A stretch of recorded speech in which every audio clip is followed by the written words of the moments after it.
Hi, good morning and happy Valentine's Day. In this video, I'm going to cover Project One. Now, Project One is all about digital literacies. What we are doing with Project One is learning how to trace a conversation. Every day in academics, researchers put new information out there in order to extend academic conversations. So, for example, in my field of education and writing, we often talk about best practices in teaching students how to revise, for example. So in the conversation about revision and revision strategies, we have been talking about this conversation for decades. It began maybe around the 1970s when we started talking about writing as process and revision being part of that process. So we gave the word revision and started talking about what students do when they are revising. And from that point, there has been research that looks at the types of revision students do. There have been textbooks written with actual revision strategies for students. And now, like in our class, we're looking at online ways to do peer review conversations and then reflecting and creating revision plans. And I'm actually doing research on what students do and say in their peer review conversations and revision plans and how they apply those revision plans to their actual revisions. So this is an academic conversation that is constantly growing, constantly moving. At any time, you can look into an academic conversation and pull some articles from that conversation, but unless you do a massive literature review, you're never going to see the whole conversation. You're just pulling from available resources. But the conversation had a beginning at some point. I told you maybe the 1970s with Flower and Hayes and their article, and that conversation continues and will continue.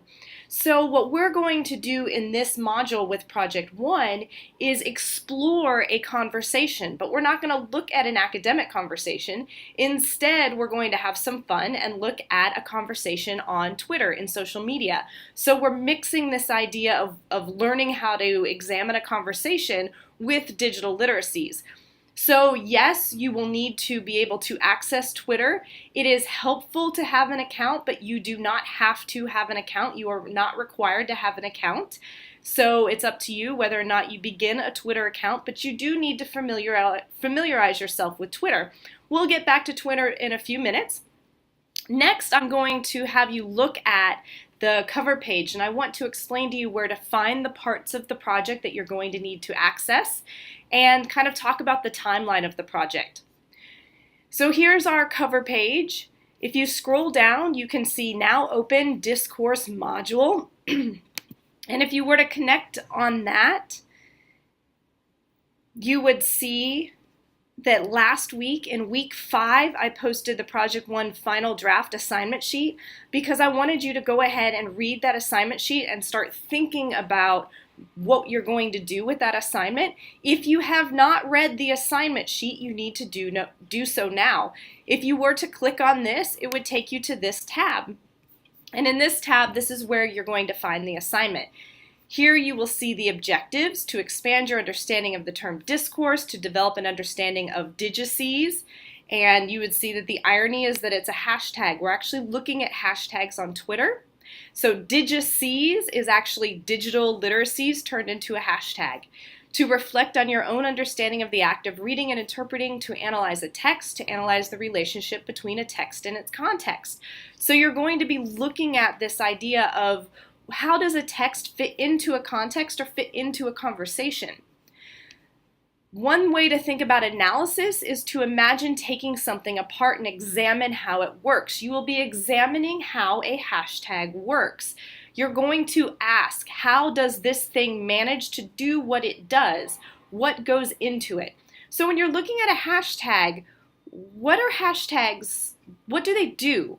What are they? How do they function within social media? Hashtags are used throughout a number of different social medias, but they originated on Twitter, so we're going to look at Twitter and look at trending hashtags.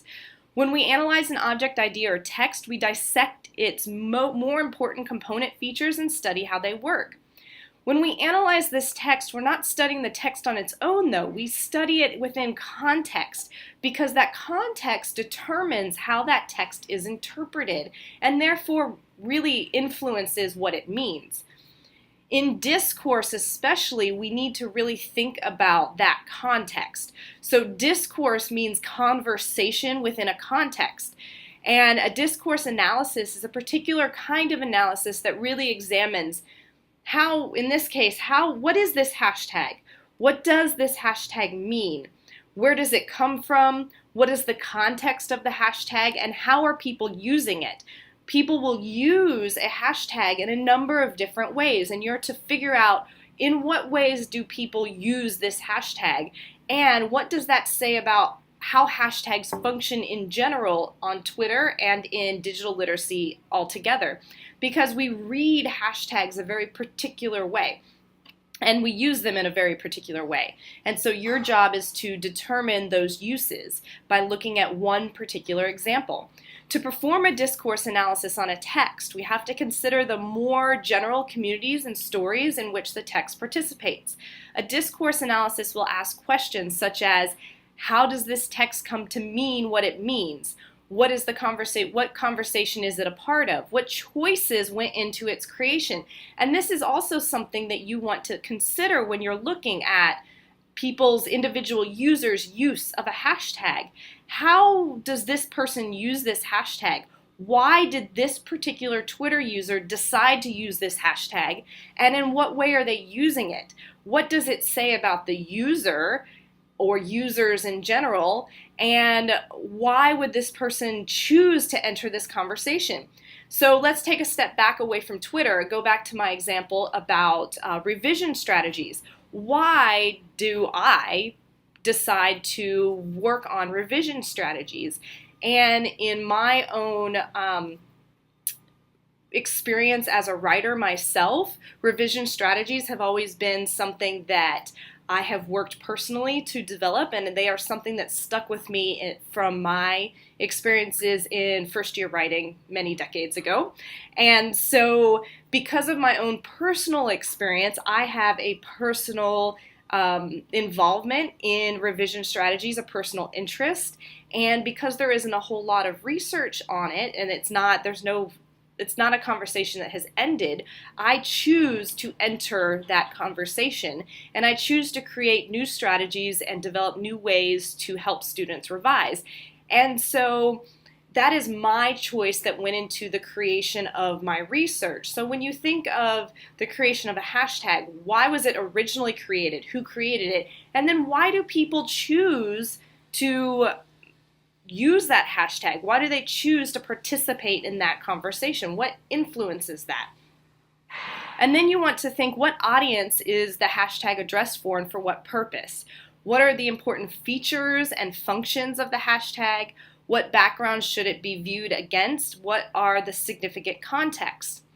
And so you're really going to explore deeply this concept of digital literacy, and in particular hashtags as a way of conversing in a digital platform. Our course textbook is titled Digices, which is short for digital literacies. And like I said before, Twitter is a form of a digital literacy. The hashtag was created by a Twitter user to help organize people and ideas on Twitter. So the idea of hashtag is actually user-based. Twitter, the company, the platform, never started hashtags. Users started them. And so if you look on the Project One final draft assignment sheet, if you want to learn more about how hashtags developed, there's an article. You can click on it. The hashtags have become an important part of social media, and today there are very few posts that don't use at least one hashtag, especially on Twitter. So in this assignment, you are to perform a discourse analysis on a hashtag on Twitter. So like I said, you do not have to have a Twitter account. It might help. You can always search Twitter without having an account. You are going to complete an extensive pre-writing, which I will get to in a few minutes, and you will write a minimum of a 1,250 word discourse analysis paper. 1,250 words is about 5 pages. It is likely that your paper will be more like 6 to 8 pages. There's not a maximum, but I do ask that you don't go over 10 pages because then you are moving into a situation where you're probably not narrowing your ideas down enough. So it is approximately 5 pages minimum. Most students in the past have written somewhere between 6 and 8 pages for a discourse analysis paper. You can do it in 5 pages though. It is possible. So that's why that's the minimum. The pre-writing worksheet is due on Wednesday the 22nd, which is next week. It is about 8 days from now. It will take you a lot of hours to complete this. It is best to start now and start gathering information right now, and I will explain that when I get to Twitter in a few minutes. So you want to start this early. The pre-writing worksheet is actually going to take you much more time than writing the paper. The pre-writing worksheet is something I'll talk about in a minute, so we'll get to that and why it will take you a lot of time. Your task is to choose a single hashtag on Twitter to analyze. You should be using one that is currently trending. It is fun to find one that is trending that day. So the day that you log onto Twitter, find one that has begun that particular day because it is easier for you to follow the kind of trajectory that a hashtag takes. I will be giving you some more information in the announcement that gives you an example. So last semester I followed Teacher Bay from the day it started through about 5 days into it, and it was fascinating to see kind of where this hashtag went. And so I have some material I will share with you about the hashtag that I looked at. You're going to examine the meaning of the hashtag and how that meaning is constructed. This requires you to consider the broader conversation that the hashtag is a part of and what influence that conversation has on what you think the hashtag means. So here, the analysis is your opinion without saying I. You're not going to say I think, but you're going to say the hashtag means this. And then you're going to use evidence by polling actual tweets and show what that hashtag means and to support your own interpretation. Like I said, the hashtag should be currently trending and there will be examples to help you out. This week, you're going to be talking about Project One ideas and questions you have about Project One with your peers. You, of course, Christine, which is my TA, will be in the week 6 discussion to kind of field some questions. But here is a place for you to say, okay, I think I'm going to use this hashtag. What do y'all think? Have you heard about this? Does anybody know about this? Can you, or even if you have just questions about Twitter, everybody, I have never used Twitter. What tips do you have? This is a place for you all to share ideas and to really discuss the project. And then by Wednesday, you need to choose your hashtag, and you will do the Project One hashtag selection. Next Wednesday is the pre-writing. Then just after that pre-writing is due, your first rough draft of the project is due. It is a partial rough draft, and you will pull it directly from the pre-writing and kind of clean it up a little. So it is not a full rough draft. You're only going to be doing the introduction and 1 to 2 body sections of the paper. And so it's not a full rough draft, but it is a quick turnaround from when you submit the pre-writing to the first rough draft. The following Wednesday, you will submit to me a revision plan, and then by Friday the 3rd, you will have your second rough draft due. That will be a complete rough draft, so 1,250 words minimum, and then your final draft is due the following Wednesday.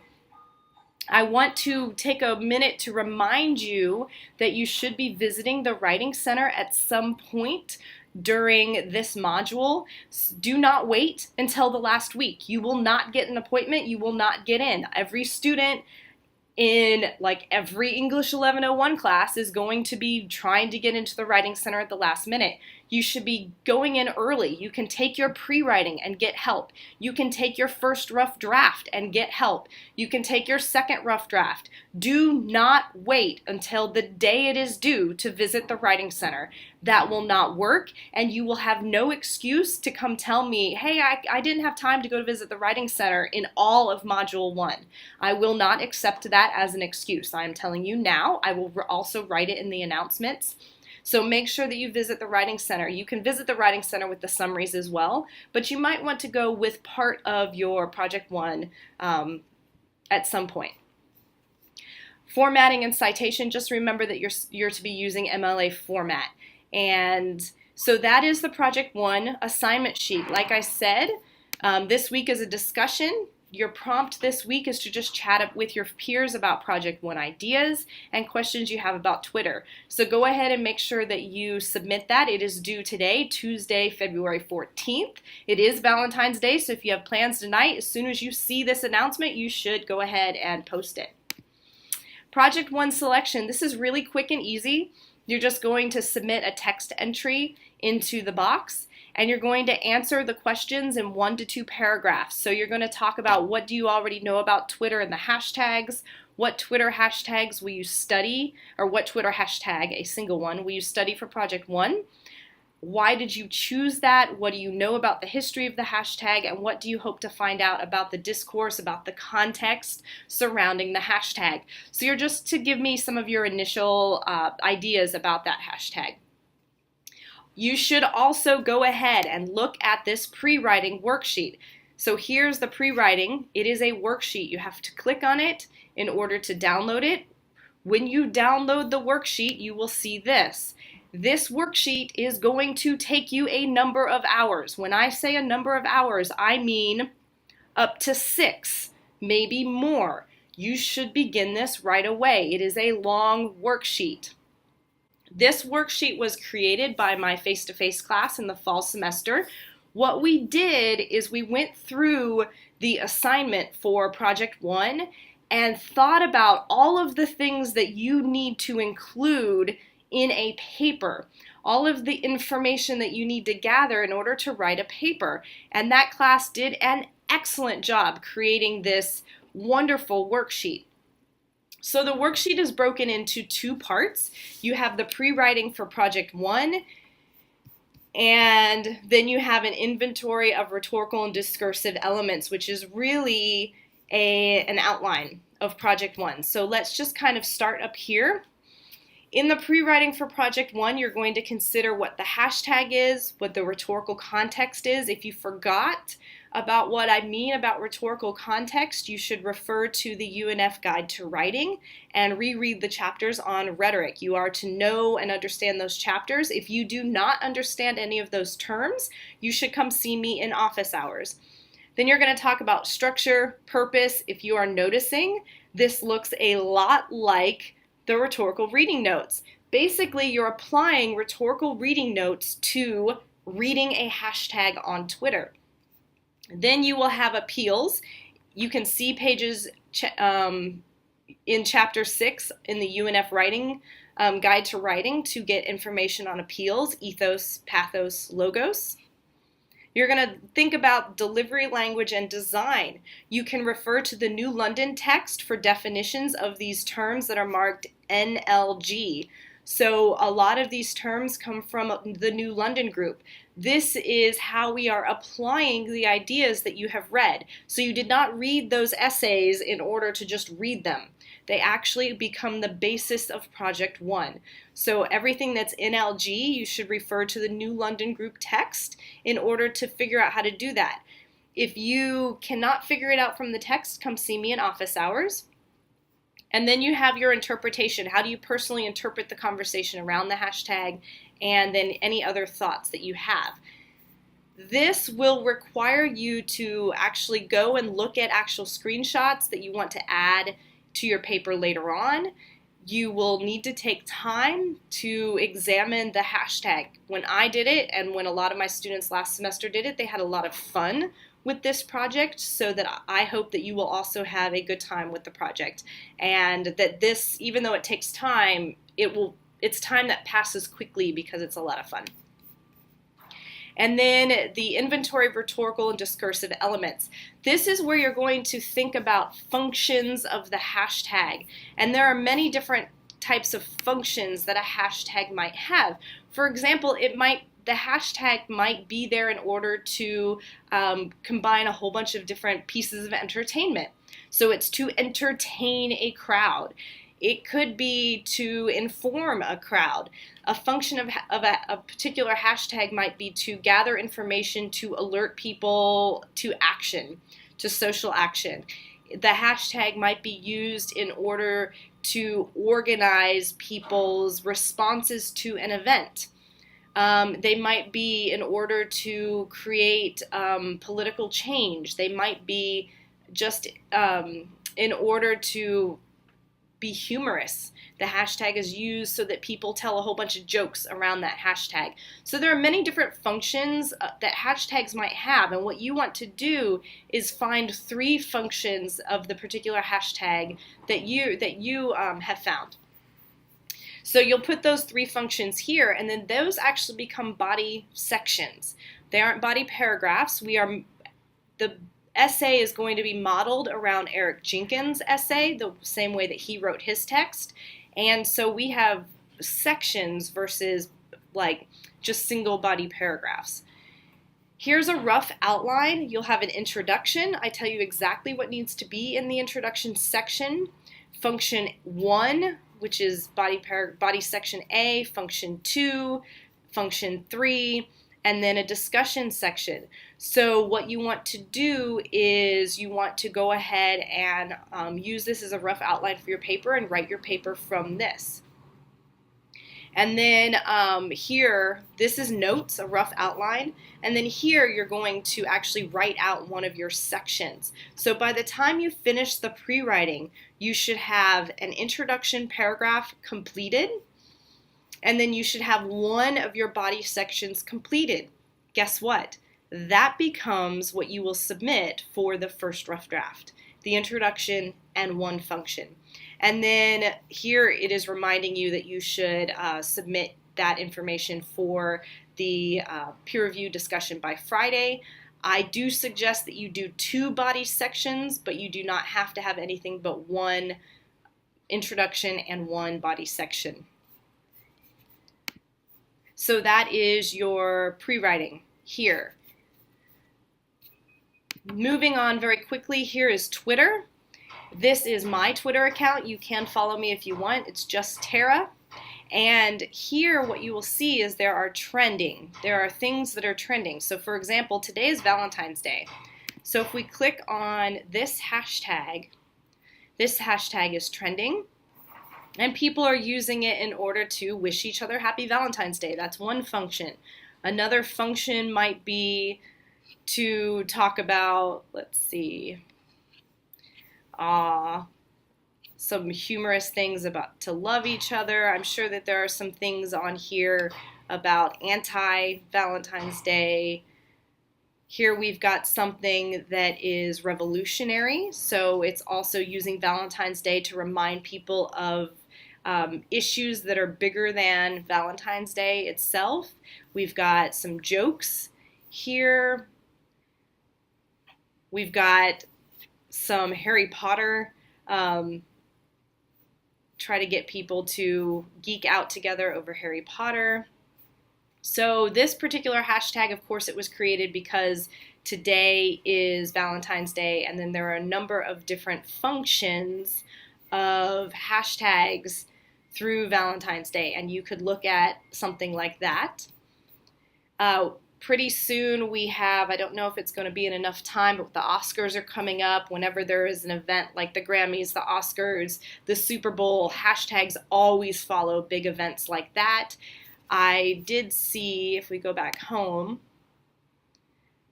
I did see something that had to do with severe weather.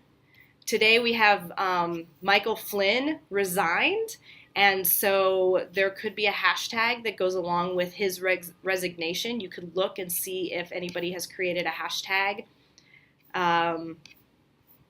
So there are a number of, today is National Donor Day, so there's a hashtag.